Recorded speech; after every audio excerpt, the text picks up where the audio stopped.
Hi there, my name is Joyce Lee and I'm the Head of Policy and Projects at the Global Wind Energy Council. I'm joining you with another COP26 roundup on Day 5. Day 5 means we're coming close to the end of a very busy and very productive week, and it also means we're coming to an end of Ocean and Youth Empowerment Day, which was the theme of Day 5 at COP. Today we began with a very lively and engaging session on the ocean as a clean energy solution. We had a keynote from the Director General of IRENA, Francesco La Camera, and we were also joined by speakers including the Brazil Minister of Mines and Energy, Bento Albuquerque, the CEO of Vestas, Henrik Andersen, the CEO of Mainstream Renewable Power, Mary Quaney, as well as the Director of the Renewable Energy Institute of Japan, Mika Obayashi. So let's turn to Mary with her thoughts on the session now. It was about exploiting the potential of the oceans, so very much focused on offshore wind and the role that it can play. A very high profile, very senior level panel. We had the government minister from Brazil there. It was opened by Francesco from IRENA. So a really engaged and lively discussion and so much potential there to be exploited. Very, very interesting.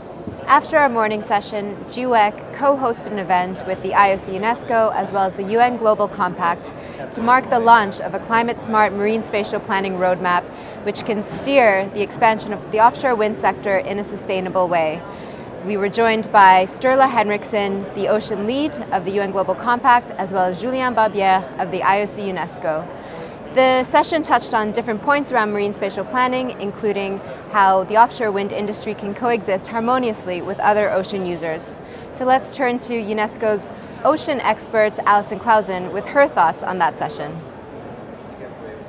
It was a fabulous session. We had the chance to talk to a really diverse audience about climate-smart marine spatial planning. I think it's really important because marine spatial planning has traditionally been a tool that has helped to look at trade-offs and decisions and policy in the coastal and marine space.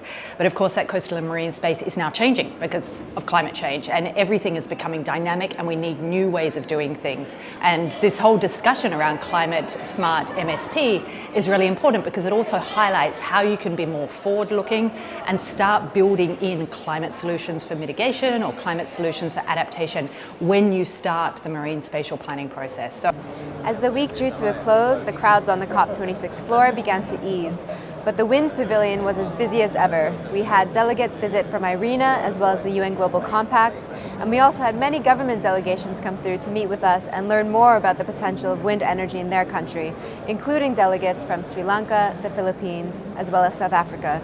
We also walked the floor and had an interesting meeting with the Egyptian delegation, which rumor has it may host the COP next year. So if you're around in the Blue Zone tomorrow, please drop by for a coffee with special wind turbine foam art, as well as a chat with any of the GWEC team here. We're also holding a panel session on how wind and renewable energy can be the key to a green recovery in Southeast Asia. So hope to see you all there and see you tomorrow.